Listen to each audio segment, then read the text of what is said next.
படியளக்கு பகவானே, தேவர்களுக்கெல்லாம் அதிபதியா வணங்கக்கூடிய சுவாமிநாதா, தங்களுடைய திவ்ய பாதங்களுக்கு மல்லிகை முல்லிகை கோங்கு இருவா சென்று தரக்கூடிய ஆயிரம் ஆயிரம் வாசனாதி மணலை கொண்டு வந்து பன்னீரால் பாதம் கழுவி பட்டு பீதாமரத்தால் துடைத்து கொண்டு வந்த மணலெல்லாம் தங்கள் பாதத்திலே குமித்து சுவாமி உமா பார்வதியாகப்பட்டவர் அனைவருக்கும் நமஸ்காரம் சுவாமி.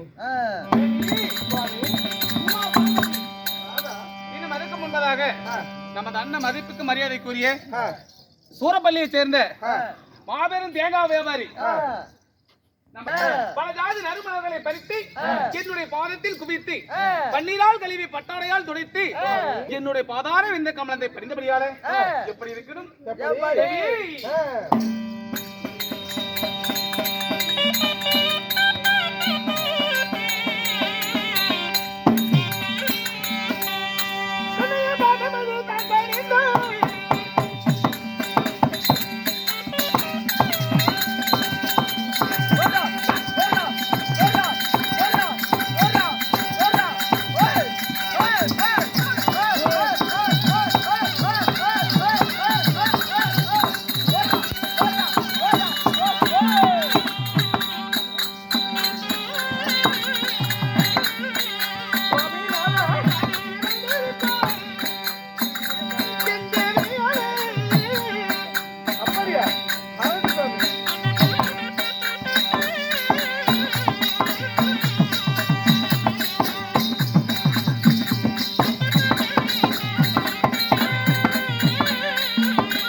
சுவாமி என்னுடைய பாதாரம் இந்த கமலத்தை பிடித்தபடியாலே என்றென்றும் தீர்க்காயுஷாகவும் தீர்க்க சுமங்கலியாகவும் வாழ்வாங்கு வாழ வேண்டும் கண்ணே. அப்படியா? உண்மைதான் சுவாமி வாழ்ந்திருப்பேன் என்று சொன்னால் என்றும் சுப சேமத்தோடு வாழ்ந்திருப்பேன். தங்களுடைய வாழ்க்கையில் சித்தமாக அமையட்டும். அப்படி இருந்த போதிலும் அந்த புறத்தில் இருந்த தேவி அழைத்த காரணம் என்ன சுவாமி?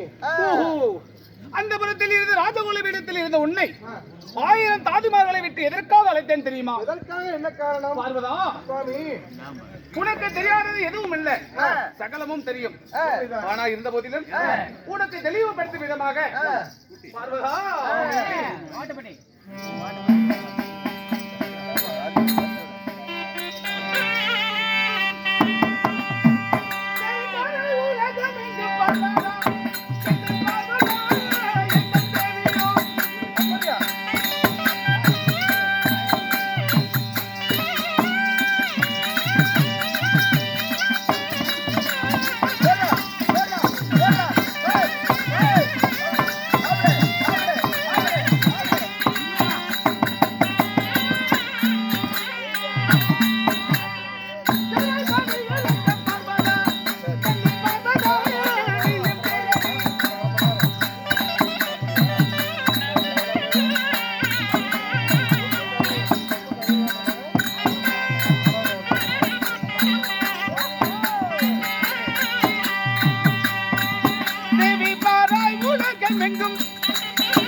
என்னுடைய ஆசை அறிஞரின் நாயகியாளி எங்கள் தனத்திலே 1000 தாதிவார்களை விட்டு உன்னை எதற்காக அழைத்தேன் தெரியுமா கண்ணே?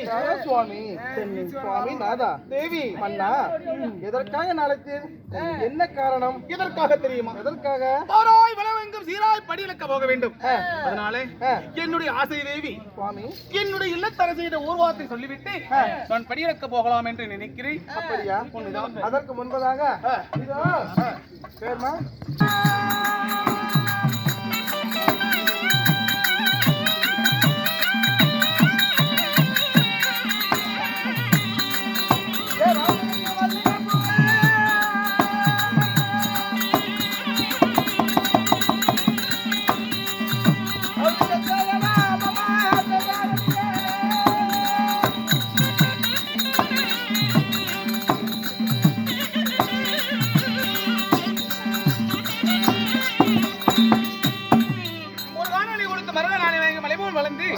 மாமன் மச்சன் கூட்டம் போலையாம போறீங்க. அதாவது இது நான் மறுப்பா சொல்ல போறேன். போயிட்டு வாங்க. பாய். என்னடா மின்னோட்டு பொண்ணு போறான் தேவி சுவாமி படியலுக்கு போறோம் தினந்தோறும் போறீங்க. ஆனா இன்னைக்கு மனதில் ஒரு சந்தேகம். இன்னைக்கு சந்தேகமா? ஆமாங்க. ஆயா ஓய் சத்தம் போடக்கூடாது. பெண்களுடைய குணம் எப்படி தெரியுமா? அதாவது சந்தேகமாகப்பட்டது முன்வாசல் வழியா வந்தா சந்தோஷம் பின்வாசல் வழியா போயிருமா. அதனால கணவன் மனைவிக்கு எதுவா இருந்தாலும் மனவிட்டு பேசினா தீர்வு கிடைக்காதது எந்த விஷயமும் கிடையாது. அதனால சந்தேக புத்தி வேண்டாம். என்னிடத்தில் என்ன கேட்கணும் கேட்கலாம். அப்படியா?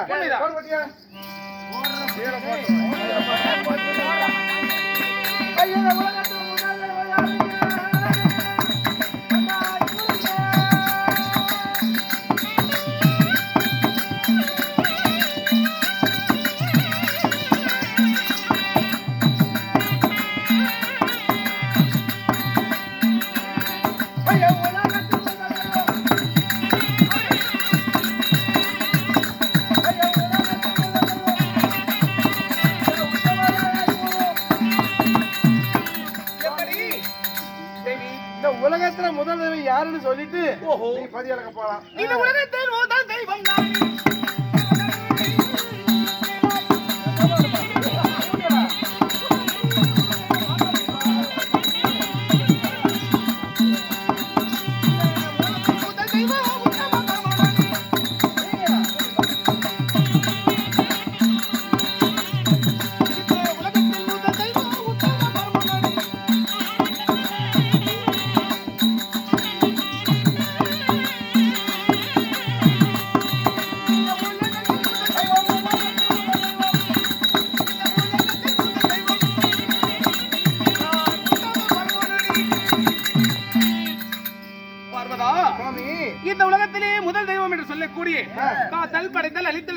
சொல்லக்கூடிய மும்மூர்த்தி தேவர்கள் முதல் கடவுளாக நான் விளங்கக்கூடிய இந்த பரமேஸ்வரன் என்று சொல்லக்கூடிய பரமமூர்த்தியை நான் தான் அடி பார்வதா உலகத்திலேயே முதல் தெய்வம். உலகத்திலே முதல் தெய்வம் நீங்க தான் சொல்றீங்களா? உண்மைதான். இருந்த போதிலும் சுவாமி எனக்கு இன்னும் ஒரு சந்தேகம். அப்படியா? உண்மைதான். பார்க்கலாம்.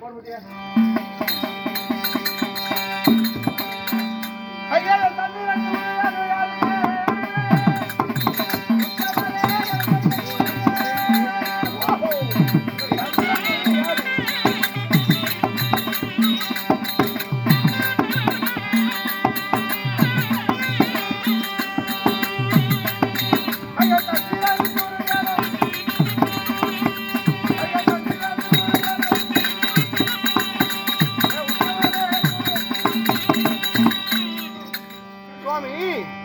பகலிலே வெளுத்து தரக்கூடிய சூரிய பகவான் யாரு? ஓஹோ. இரவிலே வெளுத்து தரக்கூடிய சந்திர பகவான் யாரு? இதுக்கு வெளியே சொல்லிவிட்டா நீ படி இறக்க போலாம். அட சந்திர சூரியனும் நானே.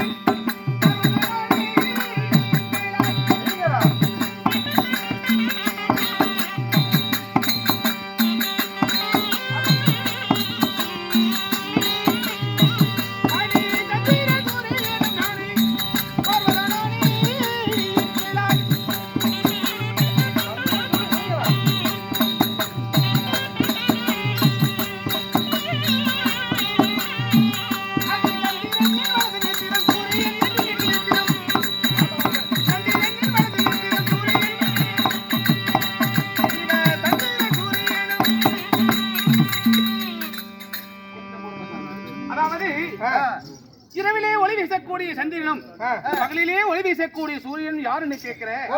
அந்த சந்திரனோ என்னுடைய வலது கண்ணேத்திரம், சூரியனோ என்னுடைய இடது கண்ணேத்திரம். அப்படியா? ஆக இந்த சிவச்சந்திரன் நான் தான் அடி பார்வதா நானே தான்.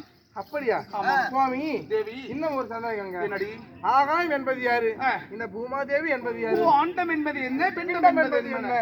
அதாவது ஆகாயம் என்பது நான், இந்த பிண்டம் என்பது பூமி என்பது நீ. பெண்ணாகப்பட்டவள் நான். ஆமா. உண்மைதான் சுவாமி. இதோ இன்னும் 4 கேள்வி கேட்பேன். இதுல முதல் கேள்வி, கேள்வி 4 பதில் ஒன்றா இருக்கணும். அப்படியா? உண்மைதான். என்னடா சுவாமி பெரிய வேறக்காரனே வைக்கிறான். கேள்விகள் 4, கணைகள் 4 இருக்கணும். அதுக்கு வந்து பதில் ஒன்றாக இருக்கணும், பலி ஒன்றாக இருக்கணும் கேட்க. சரி கேள் சுவாமி. அதாவது உணவுண்டு பயிர் இல்லை. நல்லா கேளுங்க. உணவுண்டு பயிரில்லை, உணவுண்டு பயிரில்லை, பூவுண்டு மனமில்லை, கூப்பிடுவதுண்டு பேசுவதில்லை, கண்ணுண்டு பால் இல்லை. இந்த 4 கேள்விகளுக்கு பதில் ஒன்றுதான். அது என்ன? உரைத்து விட்டால் பிறகு படியலுக்கு செல்லலாம். அப்படியா? உண்மைதான். அதாவது பூவுண்டு மனம் இல்லை என்றால் அதாவது சேவலுக்கு விதவிதமாக பூ போல இருக்கும் கொண்டையாம். அந்த கொண்டையை முகர்ந்து பார்த்தால் மணக்குமா? மணக்கவே மணக்காது. அதாவது உழவுண்டு பயிர் இல்லை. கோழி கிளைக்கு ஓட்டி போடுற மாதிரி அதுல பயிரிட்டு வெள்ளாம செஞ்சா வருமா? ஒருபோதும் வராது. உண்மைதான். கூப்பிடு வந்துட்டு பேசுவதில்லை. அப்படின்னா கொக்கரகோன்னு கூப்பிடுது, நீ வாப்போன்னு பேசுகிறா? இல்ல. கண்ணுண்டு கரவில்லை என்றால் பார்ப்பதற்கு கோழி கண்ணு இருக்குது, நடந்து ஓடுது, பறக்குது. கோழியில பால் கறந்தா வருமா? இதுக்கு 4க்கு உருவலமாகப்பட்ட ஒரே பதில் அதுதான் சேவல். அப்படியா? சுவாமி தேவி இதுக்கு சரியா பதில் கொடுத்து விட்டீர்கள். ஆனா இரவிலும் பகலிலும் அதாவது கண்ணை மூடாத ஜீவன் ஒன்று இருக்கின்றது, நித்திரையாகாத ஜீவன் ஒன்று இருக்கின்றது என்றால் அது என்ன? இரவு பகல் நித்திரை சுகம் இல்லாதது எதுன்னு கேட்கிறேன். தூக்கமில்லாத ஜீவன் ஒன்று இருக்கு, ஒரு ஜீவராசி. உண்மைதான். ஒருவேளை எப்படி இருக்குமா? எப்படி? ஒருவேளை எப்படி இருக்குமா? அதாவது இரவிலும் பகலும் நித்திரை சுகம் இல்லாதது. நம்ம மத்தாலக்கார மாமா இருக்கிறாங்க பாத்தியா?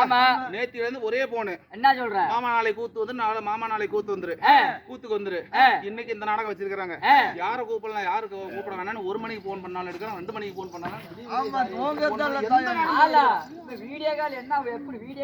ஒருவேளை மத்தாலக்காரனா இருப்பானா? இல்ல, அவனுடைய பொழுது ஒண்ணுதான். ஆனா இது பிறவியிலே அப்படியாமே தெரிஞ்சதுன்னு தெரியலையா? சரி, கண் மூடாது. நம்ம பொட்டிக்காரனாட்டம். சுவாமி இதோ அதே போல இரவிலும் பகலிலும் இறகே மடக்காத பச்சி ஒன்று இருக்கின்றது. அதாவது இறக மடக்காத பச்சி, ஆனா பறந்து ஊர்ந்து செல்லும், பறந்து செல்லும் சொல்றேன். உண்மைதான். அதாவது 3 பொழுது 3 இரவு 3 பகல் உயிர் வாழக்கூடிய தட்டாம்பூச்செடி பருவதா. அதாவது கேளுங்க, அதான் என்னதுக்கு எப்படி பேசுறீங்க? வண்ண வண்ணமா தட்டாம் பறக்கும். அந்த தட்டானுக்கு ஒவ்வொரு பேரை வைப்போம். அதை பிடிச்சி வாழை கிள்ளிட்டு பிள்ளை சொல்லி விட்டு அனுப்புவோம். அப்படி எல்லாம் சித்திரவதை பண்ணுவோம். தட்டாம் போச்சு. இப்ப பாருங்க அந்த தட்டாயனமே அழிஞ்சு போச்சு. தட்டாயனம் அழிஞ்சதுனால வெள்ளாமையில குருத்து பூச்சி விடுது, அந்த பூச்சி விடுது, இந்த பூச்சி விடுதுன்னு மறந்தடிக்கிறாங்க. ஆனா அப்பெல்லாம் வந்து அந்த பூச்சி குடிச்சுங்கிற வேலை தான் தட்டானுக்கு. அது தட்டானை வந்து நாம விரோதம் நினைச்சு அழிச்சு விட்டோம். அதனால அந்த ஊர் உலகத்துல இந்த நாட்டுல கொரோனா என்று சொல்லக்கூடிய கண்ணுக்கு தெரியாத கிருமிகள்ல வந்து மனிதன் வந்து தாக்குது. இது மனிதர் அழிவுக்கு ஒரு எடுத்துக்காட்டு. அப்படியா? ஆமா சுவாமி, இதுவும் தக்க பதில் சரியாக சொல்லிவிட்டீர்கள். ஆனா சுருண்டும் சுருளாதவன் யாரு, விரிந்து விரியாதவன் யாரு? அதாவது சுருண்டும் சுருளாதது வாழை இலைதான். எப்படி என்றால் வாழை இலையாகப்பட்டது சுருள் சொல்லாத இருக்கும். ஒரு சின்ன பிள்ளைங்க கத்தி எடுத்து போய் வாழை மரம் இருக்கும். ஏனென்றால் அந்த வாழை இலையாகப்பட்ட சுருண்டு இருக்கும் பொழுது கன்னித்தன்மையோட இருக்குது. அதாவது ஒரு கன்னி பெண்கள் வந்து கன்னித்தன்மை இழக்கும் நேரம் எது? கணவனை திருமணம் செய்து அடைகின்ற பொழுது கன்னித்தன்மை இழக்கிறாங்க. அந்த வாழை இலையாகப்பட்ட சுருண்டு இருக்கும் பொழுது கன்னித்தன்மை அது விருந்து விட்டால் கன்னித்தன்மை இழந்து விடுகிறது. அதனால போறவங்க யாரும் குடுத்த எடுத்துருவாங்க, வெடிச்சலையா எடுத்துருவா, பக்கம் நிலையா எடுத்துருவான்னு பெரியவங்க சொல்லி எழுப்புவாங்க. அது ஒன்னாச்சா? விருந்து மிதியாதது வாழை இலை தான். விருந்து விட்டால் மூடாது. ஆமா, இதுவும் சரியான விடை. சரி, இருந்த போதிலும் சுவாமி, இந்த உலகத்திலே பெரிது பெரிது என்றால் என்ன? இவனுக்கு தெரியாது ஒண்ணுமே கிடையாது. கேமரா பதிவேஷனம். இந்த உலகத்திலேயே பெரிது பெரிதுன்னு என் தேவி கேட்டுட்டா. பெரிது பெரிது நம்ம மத்தாளகாரன் புழுலே பெரிது. தங்கள் வருகைக்கு நன்றி. நீங்க போய் போராட்டா இதுல உன்னை கூப்பிட்டேன். இதெல்லாம் கேட்டாங்களா? இது பெரிது பெரிது என்றால் பூரணம் தெரியுது. அப்படியா? இந்த பூணமே பெரிதா? இந்த பூணமோ நான்முகனின் படைப்பு. நான்முகனும் திருமாலின் உந்தி கமலத்தில் பிறந்தவன். திருமால் தான் பெரிதா? அந்த திருமாலின் உந்தி கமலமோ தாமரை தடாகம். தான் பெரிதா? அந்த தாமரை தடாகமோ ஆழ்கடலில் இருப்பது. அந்த ஆழ்கடல் தான் பெரிதா? அந்த ஆழ்கடலோ குருமுனிவரின் கும்பத்தில் அடக்கம். அந்த கும்பம் தான் பெரிதா? அந்த கும்பமோ குருமுனிவருக்குள் அடக்கம். அந்த குருமுனிவர் தான் பெரிதா? அந்த குருமுனிவர் 1000 ஜடாமுடி தரித்த ஆதிசேஷனுக்கு ஓர் சிரம். அப்படியா? ஆதிசேஷன் தான் பெரிதா? அந்த ஆதிசேஷன் உமையாளாகி உனக்கு மோதிர விரலுக்கு 10 பத்தாவது மோதிரம் அடிப்பார்.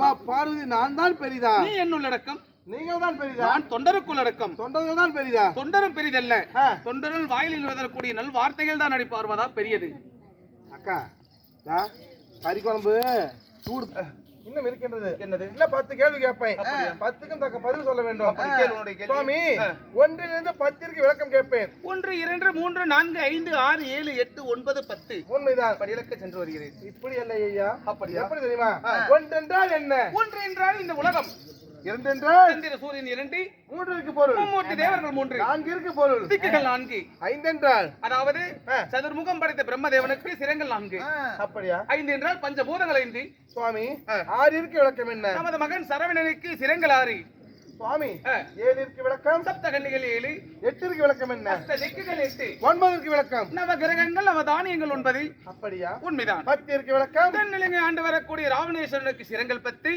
அல்லது மாயவனாகப்பட்ட உன் அண்ணனுக்கு எடுக்கக்கூடிய தசாவதாரங்கள் 10. எப்படி எப்படி? உன் அண்ணனுடைய தசாவதாரங்கள் 10 அடிப்பார். சத்தமா நீங்க காதல உழுது மாதிரி சொல்லுங்க. மாயவனுக்கு உன் அண்ணனுக்கு தசாவதாரங்கள் 10.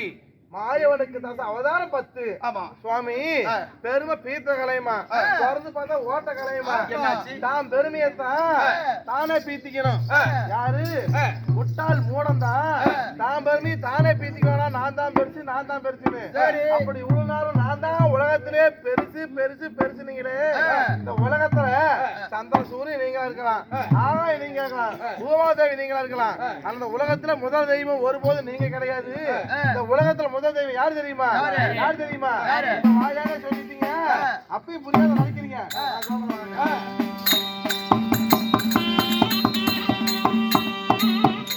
உலகத்துல முதல் தெய்வம் அண்ணனே.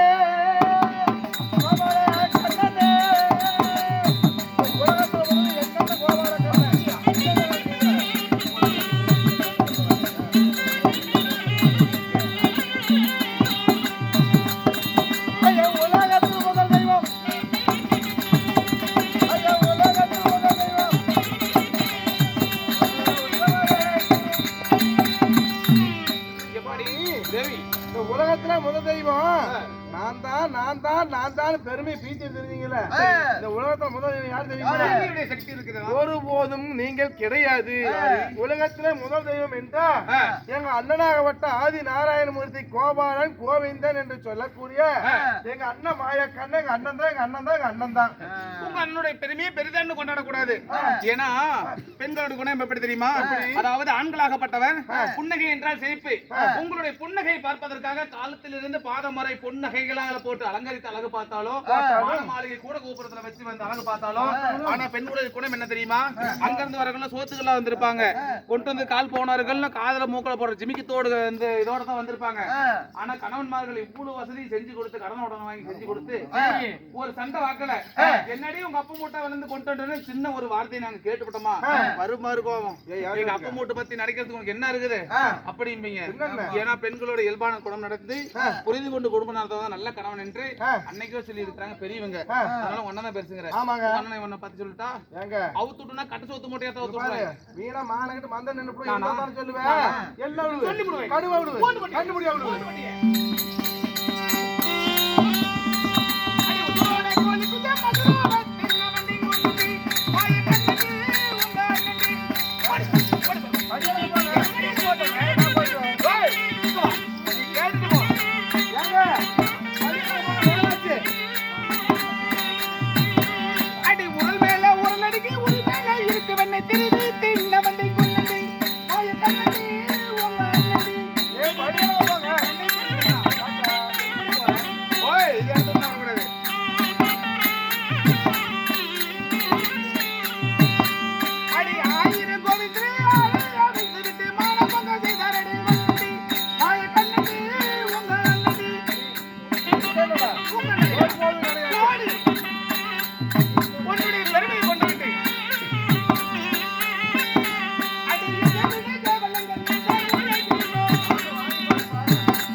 உங்க அண்ணன் தான் வந்து பெருசுன்னு சொல்ற பத்தியா? நினைச்சிட்டீங்க என் உசுரோட கோழி கொஞ்சம் மசனோட புரியுதுங்கிற அண்ணன் சொல்லாத இருக்க மாட்டேன் இந்த சபையில. உரல் மேல உரல் அடிக்க குழந்தை பிராயத்துல உரிமையில இருக்கிற வெண்ணெய் தெரிவிச்சிருந்தா உங்க அண்ணன். அது மட்டுமா குழந்தை பிராயத்துல இருக்கக்குள்ளி இப்படி வஞ்சு வலிப்பு நாங்க இருக்கும்போது 1000 கோவிஸ்திரி ஆடைய வெளுத்து கிட்ட கால எட்டவை கிட்டவை கை 2 மேல தூக்கு கோவிஸ்திரியோட அழக பார்த்து ரசிச்ச உங்க அண்ணன். இவன் தான் பெரியவனா? அப்படியா? பட்ட பகலிலே மாமியால பெண் தாண்டவன். எல்லாமே தின்னானே. ஆமா. நீ இல்லங்கறியா? இல்லங்கறியா? என்ன தின்ன? ஓகே சொல்லுமா. சொல்லியா.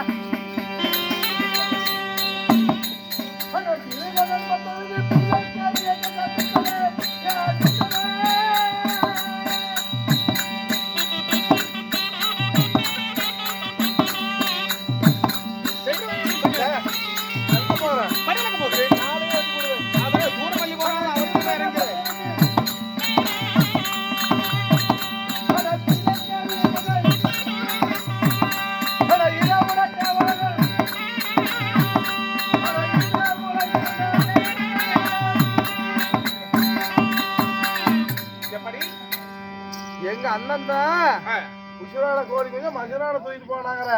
அது யாரோ தூக்கிட்டு போனாங்க. நீங்க போத நெப்பல எங்க அண்ணன் எங்க யாரையோ பார்த்துட்டு எங்க அண்ணங்கிறீங்க.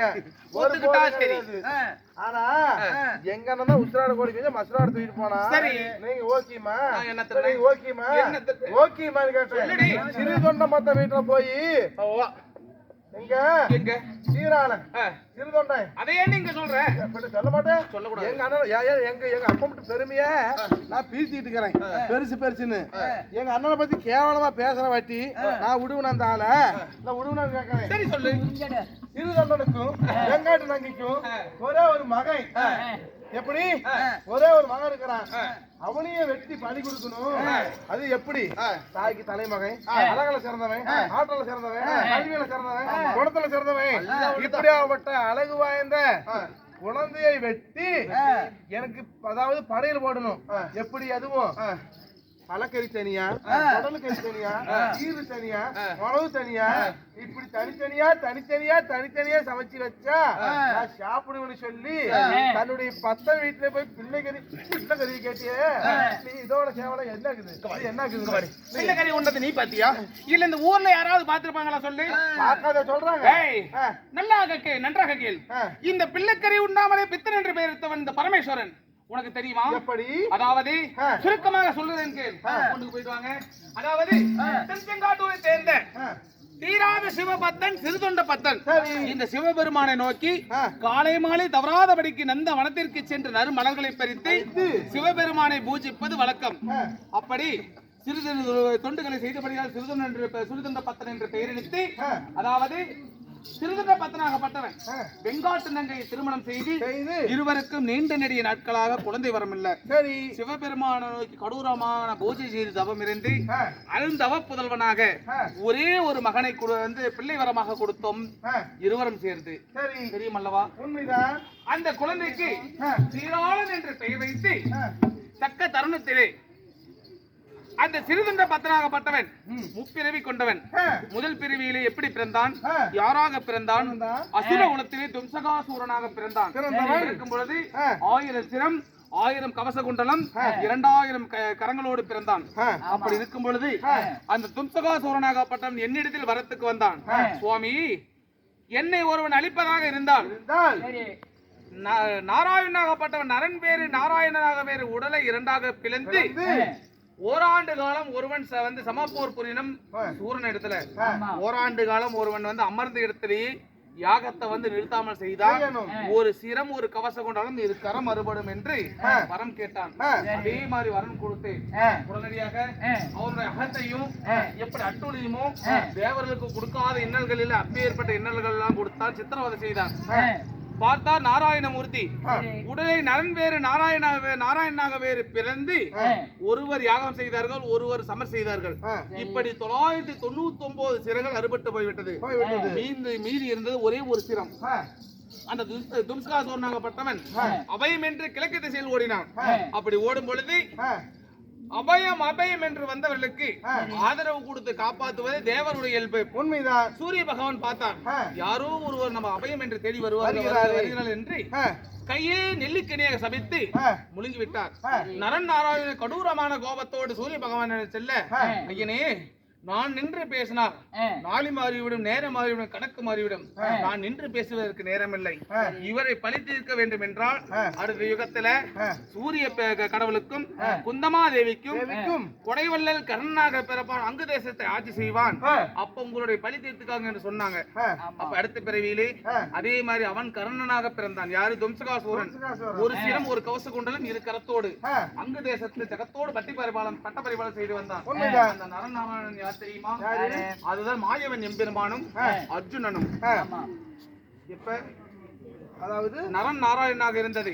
இந்த கொடைவள்ளல் கர்ணன் அங்கு தேசத்தை பட்ட பரிபாலம் செய்து பொன்னுருவியால் என்று சொல்லக்கூடிய ஒரு பெண்ணை திருமணம் செய்து இருவருக்கும் விஸ்வகேதி என்ற ஒரு மகன் பிறந்தான். பிறந்தவுடனே எல்லா தான தர்மமும் செய்தான். அடுத்த பிறவியில இரக்கம் தருவாயில அன்னதானம் செய்யல. பொன் பொருள் கொடைவள்ளல் கர்ணன் என்று பெயர் எடுத்தவன் செய்யாத தானம் அன்னதானம்.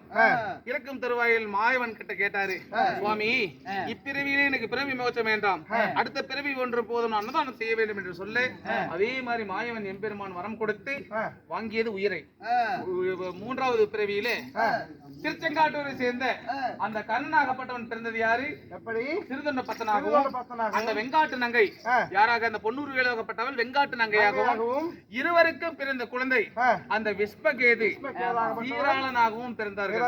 பிறந்து அரண்மனை எழுப்பி அரண்மனை வாயில ஆளாத்தி மணி நிறுவி அனுதினமும் 1000 பேத்துக்கு அன்னதானம்.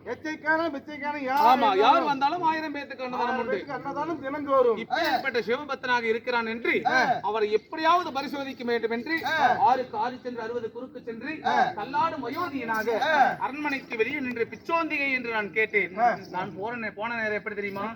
1000 பேத்துக்கு அன்னதானம் முடிஞ்சிருக்கணும். ஏன்னா அந்த 1000 பேத்துல எண்ணி ஒரு அளவு உட்கார வச்சு அனுப்பி விட்டுருவாங்க. உடனடியாக வாவென்று அழைத்து வர்ணப்பாய் விரித்து பாதத்தை பன்னீரால் கழுவி பட்டாடையத்தோடு அழைத்தார்கள். உள்ளே தலவால் இலை விரித்து அப்பளம் முப்பளத்தோடு முக்கணி பதார்த்தங்களோடு விருந்து அழைத்தார்கள். அந்த விருந்தினை சாப்பிட்டேனா ஒரே சிரிப்பு சிரித்தேன். அனுதினமும் நாம் புசிப்பது சாப்பிடுவது இந்த கனிகள் பதார்த்தங்கள் தான். எனக்கு இது வேண்டாம். நான் கேட்பதை சமைத்தால் மட்டுமே நான் சாப்பிடுவேன் என்று சொல்ல, அதாவது வாழை குறுகுலை போல தாய்க்கு ஒரு மகனாக இருக்கணும், தகப்பனுக்கு ஒரு மகனாக இருக்கணும், அருந்தவள் புதல்வனாக இருக்கணும், பெயர் சீரலனாக இருக்கணும். அப்பேற்பட்ட குழந்தையை கைவேறு கால்வேறு உடல்வேறு பாகங்களாக வெட்டி தலவாள் இலை விரித்து படையில் இட்டாதான் சாப்பிடுவேன் என்று சொன்னேன். அதே மாதிரி கணவன் மனைவி இருவரும் இந்த ஊர் உலகம் எல்லாம் பிள்ளை கலைந்தார்கள். யமனுக்கெல்லாம் 7 பிள்ளைகள் கொடுப்பாங்க. இப்படி ஒருத்தாருக்கு ஒரு பிள்ளை கொடுப்பாங்களா? கொடுக்கவே மாட்டாங்க. அதனால மனதை கல்லாக்கி கொண்டு கையிலே வெண்ணெய் வைத்துட்டு ஊரெல்லாம் எதுக்கு நெய் களைய வேண்டும் என்று தன்னுடைய மகனையே கைவேறு கால்வேறு உடல்வேறு பாகங்களை வெட்டி சமைத்து ஆமா எனக்கு படையில் இட்டார்கள். அப்பவும் நான் இட்ட கட்டளை என்ன? தலைவர என்ன நீ பண்ற? இருந்தாலும் அந்த அமுது எனக்கு பரிமாறும் பொழுது சுகந்த முகத்தோடு இருக்கக்கூடாது, சிரிச்ச கலையோடு இருக்கணும். அப்படி என்று சொன்னேன். மனதை கல்லாக்கி கொண்டு அந்த வெங்காட்டு நங்கையாகப்பட்டவள் கணவன் மனைவி இருவரும் சேர்ந்து எனக்கு படையில் படைத்தார்கள். அப்போ நான் சும்மா விடல, அங்கதான் என்னுடைய சித்து விளையாட்ட ஆரம்பிச்சேன். நான் சாப்பிட வேண்டும் என்றால் உங்களுடைய அரண்மனையிலே ஒரு குழந்தை இருக்கும், அக்குழந்தை அழைத்து வாருங்கள், ஒரு பிடி சாதம் நான் கையில் கொடுத்து விட்டு சாப்பிடுகிறேன் என்று சொன்னேன். அப்பதான் காக்கைக்கு தன் குஞ்சு பொன் குஞ்சு போல அந்த வெங்காட்டு நங்கையின் மனமாகப்பட்டது எரிமலை போல் குமரத் தொடங்கியது. அவருடைய கண்ணீர் துளிகளாகப்பட்டது என் புறன்கையில் விழுந்தது. வேண்டாம் அம்மா, கலக்கம் வேண்டாம். அதாவது உன்னுடைய மகனையே வெட்டி பலி கொடுத்து விட்டேன் என்று கணவன் மனைவி புலம்புவது எனக்கு தெரிகிறது. அதனால மேற்கு மாட வீதியில் சென்று கணவன் மனைவி இருவரும் சேர்ந்து கண்ணே சீராளா என்று அலைங்க மகன் துள்ளி குதித்து ஓடி வருவான் என்று நான் சொல்ல, சீராளா என்று அழைத்தார்கள். மகன் துள்ளி குதித்து ஓடி வந்தான். பிள்ளைக்கறி உண்ணாமலே பித்தன் என்று பெயர் எடுத்து பரம கடவுள் நான். அப்படி இருந்த போதிலும் போதுமா சுவாமி, இதோ உலகத்திலே இதோ ஆண்கள் தான் முதல் தெய்வம் என்று சொல்லி இவ்வளவு நாளாக நானும் எண்ணிக்கொண்டிருந்தேன். ஆனா உலகத்திலே முதல் தெய்வம் ஆண்கள் நீங்களும் கிடையாது, எங்க அண்ணனாவகட்ட அரிநாவ கண்ணனும் கிடையாது.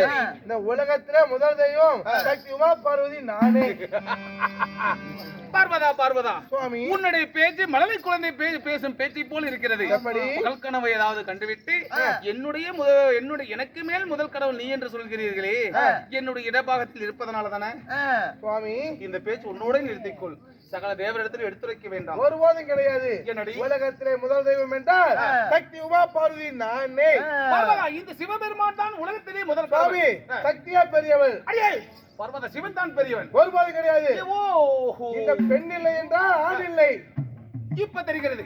உன்னுடைய அனுகிரகத்தில் பிறந்து உன்னுடைய சித்தியிலே பிறந்ததனாலே என்னுடைய அம்சம் பெரியவள் என்று சொல்கிறாயா? என்னுடைய அம்சம் பிறக்கப்பட்டவன் நீ. இந்த சிவ சிவ சிவ சிவ பெருமானே பெரியவன். ஒருபோது கிடையாது. சக்தியா பெரியவன். சிவனே பெரியவன். சக்தியா பெரியவன். சிவனே பெரியவன். இந்த சிவன சக்திக்குள் அடக்கம். இந்த சக்தியோ சிவனுக்குள் அடக்கம். அப்படியா? ஆமா. அப்படியா? அடே பார்வதா, அடே ஈஸ்வரா, அடே ஈஸ்வரா. சக்தி என்ன வார்த்தை சொன்னாய்? திரும்ப சொல். அடே ஈசா என்று. அடே ஈசாவா? உண்மைதான். பார்த்தாயா? ஆயிரம் இருந்தால் உன்னுடைய அனுகிரகத்தில் நான் பிறந்தபடியா கனவென்று வராமல் துளி கூட மரியாதை கொடுக்கும் அவமதிப்பது போல் அடே ஈசா என்று சொல்லிவிட்டாயா? இப்ப நான் என்ன செய்ய போகிறேன் பாருங்க. அடே பார்வதா, என்னுடைய இடபாகத்தை விட்டு மலையாள தேசத்திலே ஓராண்டு காலம் செக்கமாக போக வேண்டும். புடிவனுக்கு சாபத்தை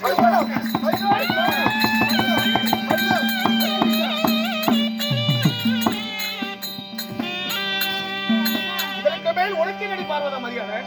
எப்பொழுது என்னுடைய எழுது பாகத்தை விட்டு ஓராண்டு காலம் மலையாள செக்கமாக போ என்று சொல்லி சபைத்தீரோ, இன்று முதல் உங்களுடைய இடது பாகம் நான் வந்து சேரு வரையிலும் உமா பார்வதி சக்தி வந்து சேரு வரையிலும் சித்தர் பத்தருக்கு யார் வரம் கொடுத்தாலும் யாருக்கு வரம் பலிக்க புலி சாபத்தை.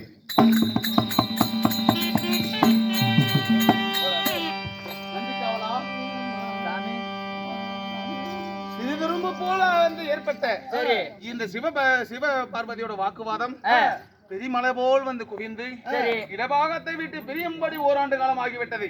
எங்க போய் வர போடா? எங்க அந்த மலையாள தேசத்துல செக்கமாக தான் இருப்பா. எப்படியாவது அவளை வந்து ஓராண்டு காலம் கழித்து தான் சந்திக்க முடியும். சரி. என் இடபாகம் வர வேண்டும் என்றால் ஓராண்டு காலமாகும். ஆனா இந்த கைலிங்கிலி ராஜகுல பீடத்தை யார் ஒருவர் தேடி வந்தாலும் பிச்சைக்காரன் தோட்டி முதல் தொண்டமான்மார் யார் ஒருவர் இல்லை என்று வந்தாலும் இல்லை இல்லை என்று சொல்லாமல் வாரி வழங்குவது வேறு. ஆமா. கடூரமான தபம் இருந்து கால் எடுக்க வந்தால் எப்படிதான் நான் வரம் கொடுப்பேன்? நான் என்ன செய்வேன்? அப்படின்னா நம்மளை தேடி யாராவது ஒருவேளை வரத்துக்கு வந்தால் வரம் என்னால் கொடுக்க முடியாது. சக்தி இல்லை என்றால் சிவபெருமானாகப்பட்டவன் எதுவுமே ஒரு உணர்ச்சி இல்லாத ஒரு உருவம் மட்டும்தான். ஏன்னா இந்த உலகத்திலே சகல அணுவும் இயங்க வேண்டும் என்றால் சக்தி என்பது வேணும். சக்தி இல்லை என்ற சிவபெருமானுக்கு இல்லை. எப்படி இல்லை? வீசு போடுவன போல் போட்டதான் ஒண்ணும் கிடையாது. அதனால பாராய் உலகெங்கும் சீராய் படியிலக்கு நாம் போக வேண்டும். அதுக்கு முன்பதாக யாராவது வரத்துக்கு வந்தா எப்படி வரம் கொடுக்க முடியலனாலும் போகின்ற வழித்தடத்தை நம்ம காட்டணும். அந்த பாராய் உலகம்